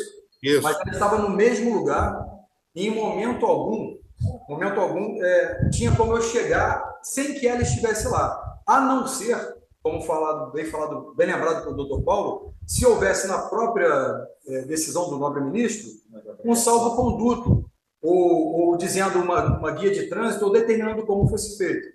E também no pretérito em 2023, na busca e apreensão, não fez a busca e apreensão da arma e sequer mencionou o armamento. Mas tem conhecimento da Polícia Federal, a arma é legal, com registro Sigma, ou seja, um porte militar, e dentro de todos os requisitos que eu atendia para essa decisão, ela só era inexequível, a priori, da posse, uma vez que chego naquele mesmo endereço imediatamente, e não posso mais portar ou mesmo levar sem saber o próximo passo do ministro após intimação ao Exército e Polícia Federal. Isso, então, deveríamos aguardar a decisão do ministro. Mas também, sendo muito honesto, eu só fui me lembrar dessa arma quando a defesa vem aqui para me informar que o ministro queria a apreensão. Aí que eu me lembrei da arma, na verdade, de verdade, que eu estava todo tenso o tempo todo, e com medo do amanhã. E é uma coisa que é muito difícil de se levar, Excelência. Porque dentro desse tempo todo, desse processo, que se arrasta por 4 anos, é muito desgastante. Então, você vai desistindo de muitas coisas, vai mudando muitos conceitos, muitas ideias. Então, jamais, nem caberia aqui o dolo, uma vez que eu chego no mesmo endereço que foi informado ao juízo com a arma já há mais de 2 anos lá parada. Mais de 2 anos não, perdão. Há quase 2 anos lá parada no mesmo lugar. Pronto, tá com o pé de Xandão, tá ligado? O bicho desculpa a ordem de Xandão, mas a culpa é de Xandão, é cada uma, né, meu irmão? A culpa é do cara lá do CEAP, não sei o que, pai da polícia que não soube interpretar o negócio. A esposa dele, tipo, não tem Uber não pra ir buscar ela, outra pessoa pra ir buscar, não. Ele tem que passar lá pra pegar e pra deixar. É muita comediagem, meu irmão. Abriria a palavra ao Dr. José Guilherme de Oliveira Mendes, caso tenha algum questionamento a fazer. Boa tarde, Excelência. Boa Eu tarde. bem? Eu ouço. Tá. Doutores. Boa tarde, Daniel. Sim. Tudo bom? Tudo bem? Boa tarde também ao doutor Paulo, ao doutor Maicon e ao doutor Sebastião. Eu tenho só um esclarecimento mesmo para pedir. Daniel, o senhor disse que foi orientado pelo Renato Lisboa, que é o responsável pelo monitoramento. Sim. Pelo Monjardim. Monjardim, que é o diretor da unidade, não é mesmo? Da colônia agrícola. Da colônia agrícola, tá. O senhor foi orientado que aos fins de semana você também poderia sair de casa durante o dia. Sim, sim. Na verdade... Essa orientação foi verbal ou teve alguma coisa escrita? Doutor, vou chamar de doutor, né? Lá no dia da instalação da tornozeleira, me foi passado, eu assinei um papel, deixei as minhas digitais, eu acho que, salvo engano, os documentos permanecem lá. No entanto, Excelência não, perdão, doutor, Excelência também. No entanto, no momento que se coaduna na verdade, não é nem só a fala dele, também tem uma mensagem, salvo engano, do senhor Monjardim, o telefone da minha mãe de vendas, que ela tem o segundo número de vendas que ela vende Natura, Boticário, essas coisas. E esse que eu peguei para poder falar, mãe, tem que falar com alguém, me empresta. Ele envia uma mensagem, inclusive, dizendo: Daniel, confirmamos lá no Lisboa, todo dia você está livre para circulação, com recolhimento em área de inclusão de 22 às 6. E, na verdade, todos os dias eu tentava manter carregada essa tornozeleira por conta do sinal e da bateria, mas também me foi informado que é uma bateria nova e que ela não vicia esse novo equipamento.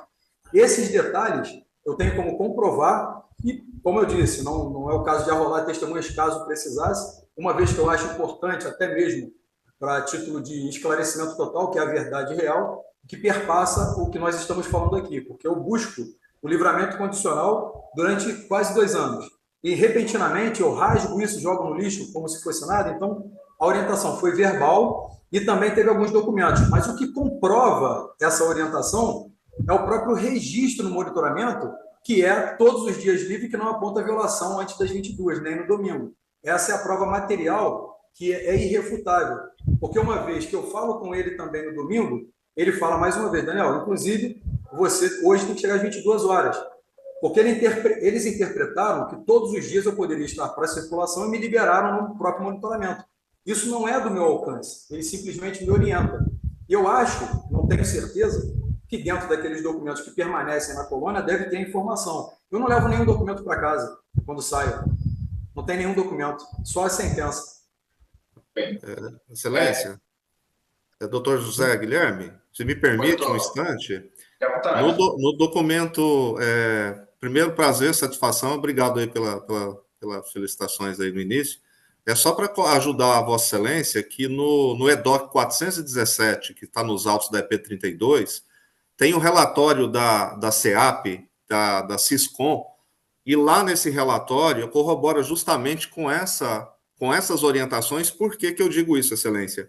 Porque se houvesse descumprimento no sábado, dia 21, às 20h56, como foi feito o georreferenciamento da tornozeleira dele, deslocando da residência a caminho para buscar a esposa, esse fato de ter saído às 20h56 teria que ter ficado registrado no Siscom, porque o Siscom é o relatório de violações, e esse relatório é do dia 21 até o dia 23, Excelência. Então, nesse relatório só consta a partir das 22 horas no dia 21, e não consta nenhum registro do dia 22 de violação, justamente porque a orientação que foi passada na hora da instalação e depois no sábado e no domingo era de que ele teria, aquele bem como lá foi interpretado pela CEAP, tanto pela CEAP quanto pela defesa, de que ele só estaria restrito ao horário das 22 às 6, porque se houvesse uma expressa indicação,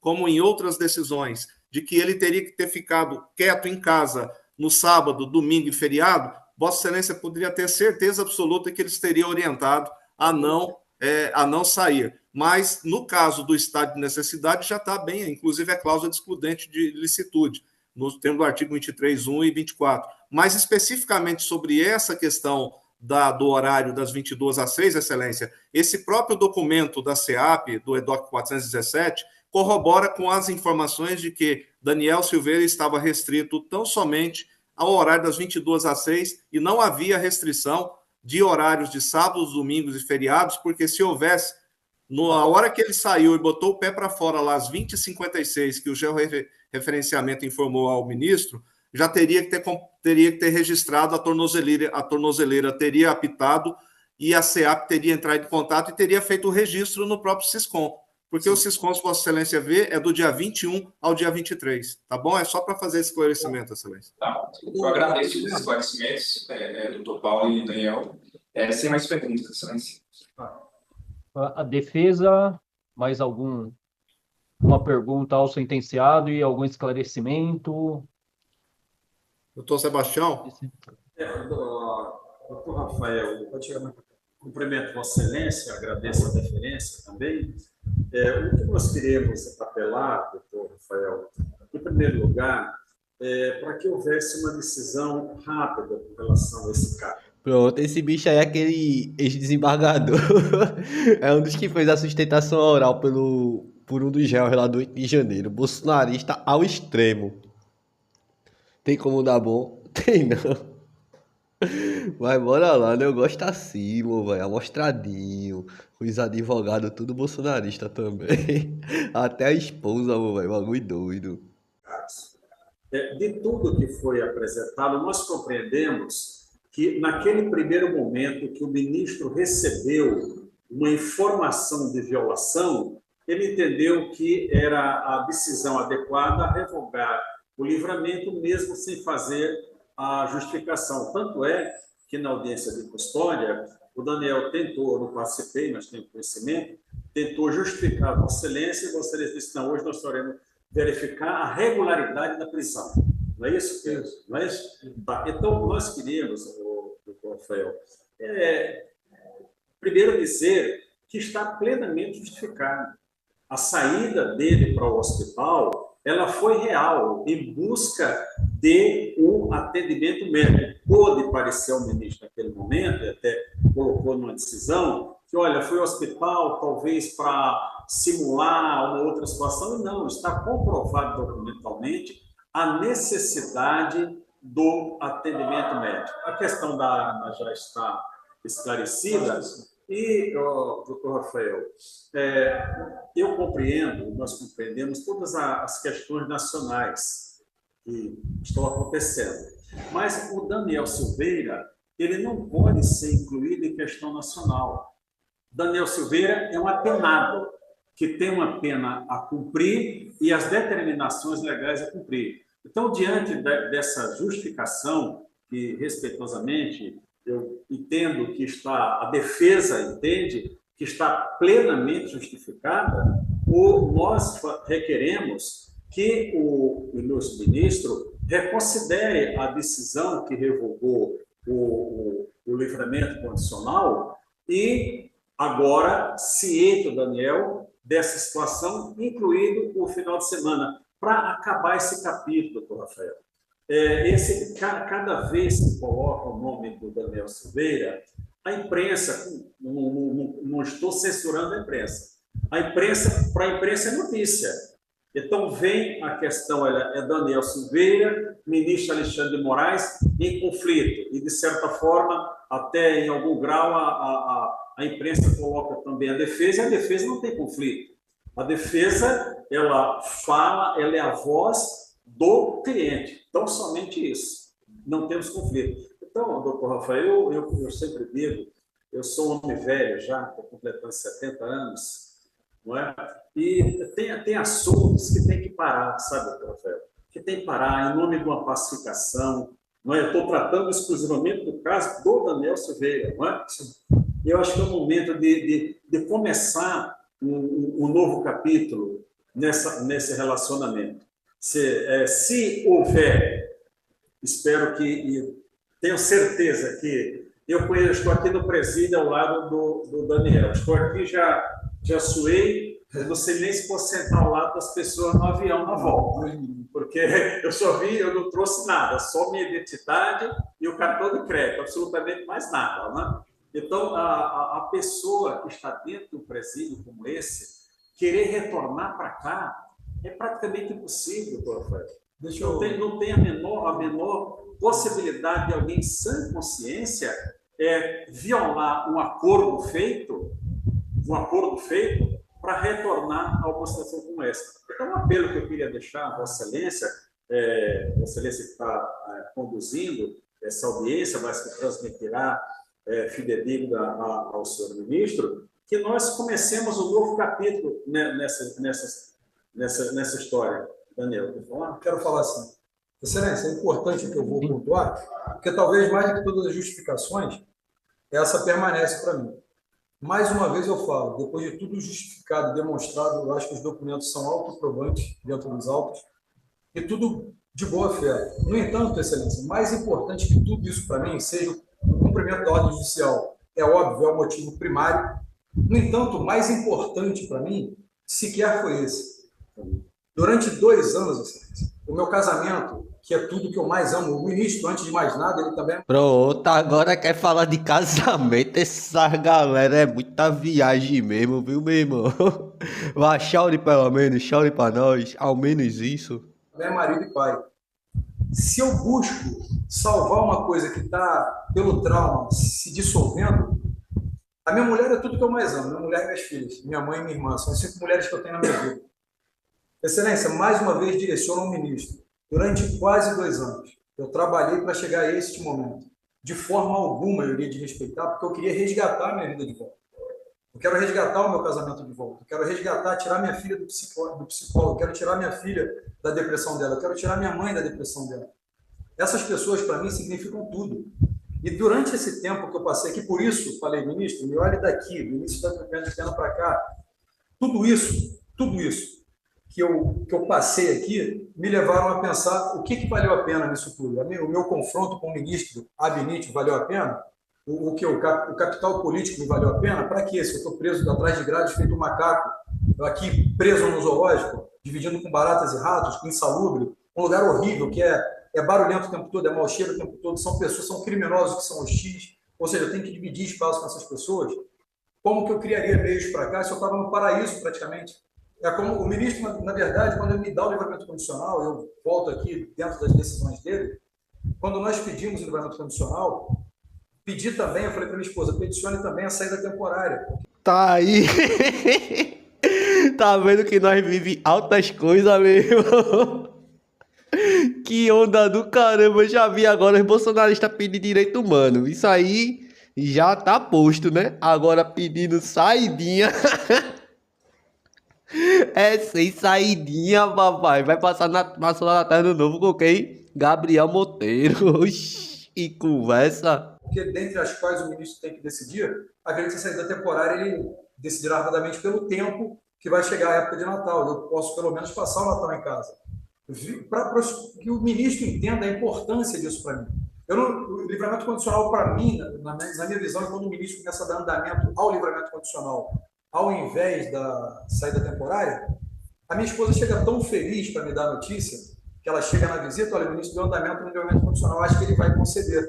Eu nem acreditava, e minha esposa chorava, e todos nós felizes. E quando eu volto para casa, e realmente estou dentro de casa, jamais eu descumpriria qualquer das ordens do ministro. Se ele colocasse 50 restritivas, 50 seriam cumpridas.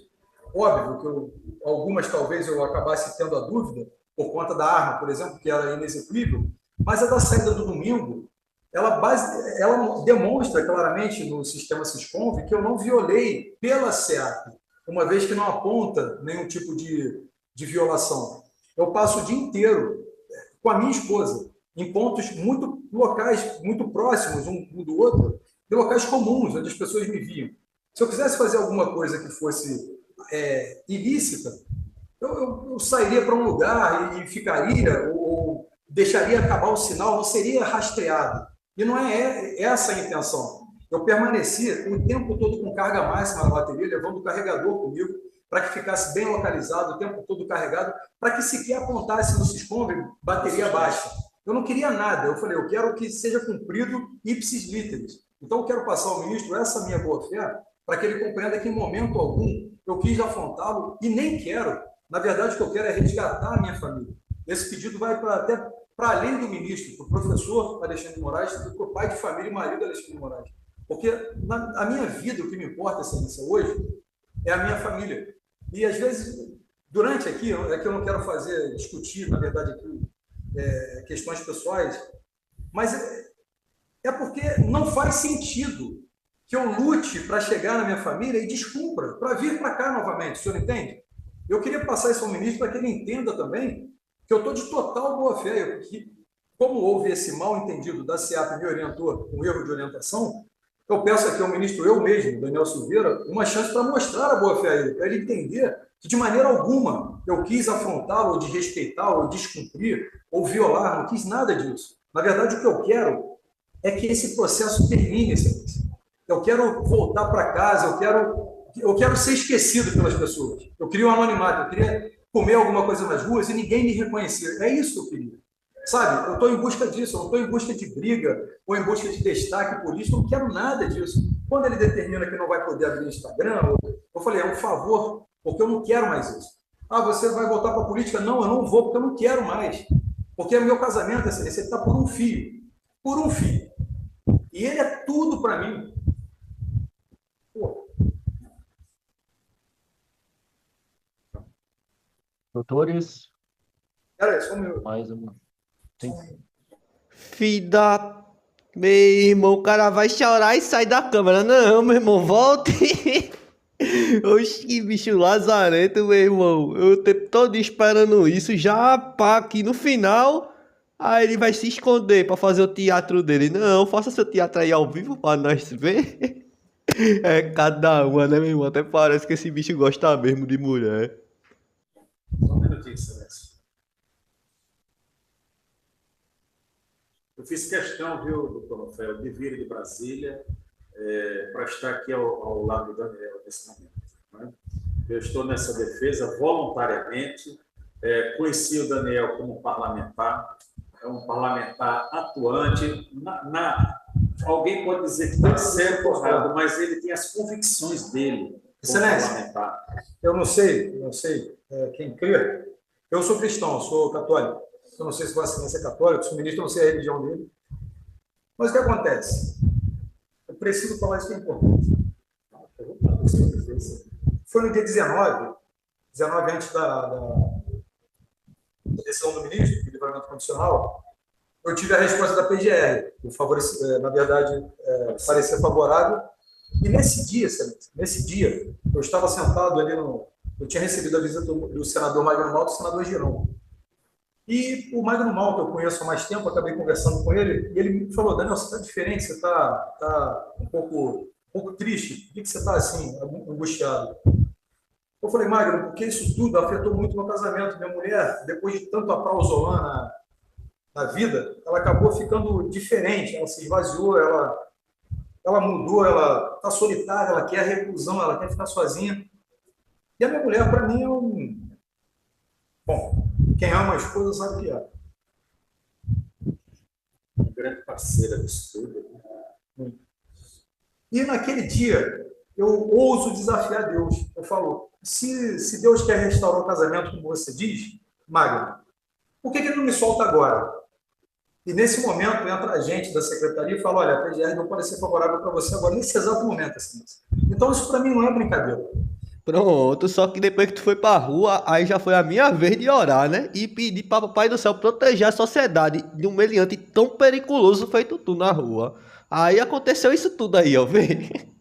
Quantas coisas que Papai do Céu não fez pra tudo dar errado e tu voltar pra Bangu e ficar onde tu merece estar. Até da festa do aniversário de Jesus tu fosse cortado, meu irmão, passasse Natal aí em Bangu. Está de brincadeira, meu irmão. Quando eu tenho essa resposta imediata, eu não acredito, é a dona Solange, inclusive, ela trabalha na secretaria, ela que inclusive faz a progressão e tudo mais, para poder documentar. Ela fala: eu saí vi agora na internet, no computador, que deu parecer favorável para você a PGR. Daí então, Excelência, eu tive a chance única de salvar meu casamento. Quando eu chego aqui, nesse lugar novamente, após 3 dias, nem os policiais me reconheceram. Tão transtornado eu fiquei, porque eu falei: como eu vou pagar por uma coisa que eu não fiz intencionalmente? Porque não se pode cobrar uma carga tão pesada. É como se o ministro me desse a chance e eu mesmo me desse uma rasteira, porque não tem sentido. E quando ele manda me prender de novo, Excelência, eu falo para minha esposa nem refazer a carteirinha dela, porque ela não aguentava mais passar por essa coisa que é aqui. E eu falei: não precisa, venha como advogada. Ela vem todo domingo como advogada. Ela quer que eu venha mais alguns dias e chora todo dia comigo. E eu fico separado por uma grade no vidro, tateando com ela. Não tem sentido, entende? Não teve descumprimento, não teve... Não tem. Isso não tem sentido para mim. E eu queria falar ao ministro que ele só considerasse uma vez, para ele ver que é de boa fé, que não teve, de hipótese alguma, o dolo ou intenção, fui assim orientado, e que o meu desânimo nesse momento é porque eu tenho que salvar meu casamento. Então, tendo-se em vista, né, agora, o senhor apresentou os seus argumentos, foram cumpridas as formalidades legais do ato em si, o senhor apresentou sua autodefesa, a defesa falou, Procuradoria da República também. Eu entendo que o objetivo do ato foi atingido. Meu velho, todo rito, ampla defesa e tal, tá ligado não? Oxi, a Operação Lava Gado é assim, meu velho, tudo certinho, não tem bagulho errado não. De forma que a minha delegação se encerra nesse momento, né, em relação à audiência. Aí eu declaro encerrada a audiência e os autos vão à conclusão de Sua Excelência, o ministro relator, que competirá a ele analisar todos os argumentos que foram apresentados e decidir pela, né, a reconsideração, como a defesa até já pediu, ou até mesmo, né, determinar a oitiva do Ministério Público, né, do Procurador-Geral da República, antes de emitir uma decisão. Então, declaro encerrada a audiência, agradeço a presença de todos, Dr. José Guilherme de Oliveira Mendes, muito obrigado. Boa tarde a todos. Boa tarde para o senhor. Boa Senhor tarde. Daniel Silveira, boa tarde, na medida do possível, evidentemente. O Dr. Paulo Roberto, Paulo César Rodrigues de Faria, né? O Dr. Sebastião Coelho da Silva e o Dr. Michael Robert Silva Pinheiro. Só para falar para Vossa Excelência que foi o único que até agora acertou o nome do Dr. Michael, tá? Ninguém acerta. Parabéns. Obrigado, gratidão. Parabéns Boa pelo tarde. trabalho e a condução da audiência, tá? Obrigado. Tchau, pessoal. Muito obrigado, doutor. Vai, Boa doutor tarde. João. Deixa de frouxura, deixa de mumumu. Vai ficar chorando até quando? Os caras na hora de cometer crime não. Diz que vai pegar o gato, espancar não sei quem, até gato miar, que isso, aquilo, outro, e daí pá. Aí agora vem com os papos, que é só teatro. Toma aí teu teatro, mané. Vai ficar lá convivendo com as baratas e com os ratos, tá ligado não? Que são bem semelhantes, meu velho, ao que tu és. Enfim, eu vou encerrando já o vídeo por aqui, rapaziada. Por favor, se não for inscrito, se inscreve no canal, deixa like e comenta também, por favor, para fortalecer nosso engajamento. E a defesa tava pedindo aí, Xandão mandou, tá ligado? Não, pra PGR, pra analisar, que os caras querem pegar induto pra ele, que Lula deu em pá, porque ele cumpre 2 critérios do bagulho. Agora no bagulho de Lula tá explícito lá, que pra quem já tentou conquistar a democracia de direito é sem pano, tá ligado? Mas essa galera parece que não manja muito de interpretação de texto e tal, né? Pega uns advogados gratuitos aí, ó. Só afunda, meu velho. Eu acho que é pouco e é sem saidinha, viu, velho? Vem com esses papos de saidinha não, que seus comparsas tava morgando com essas coisas. Agora o chororô é livre, pode ficar à vontade. Se vê Gabriel Monteiro por lá, dá um abraço nele.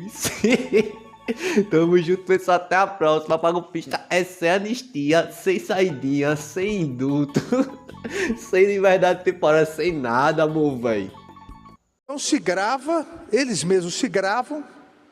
É a única organização criminosa que se grava para facilitar o trabalho da polícia. Inscreva-se, curta e compartilhe. E se possível, manda um Pix. Estou precisando muito e só o Bolsonaro que não precisa recebeu. Até a próxima!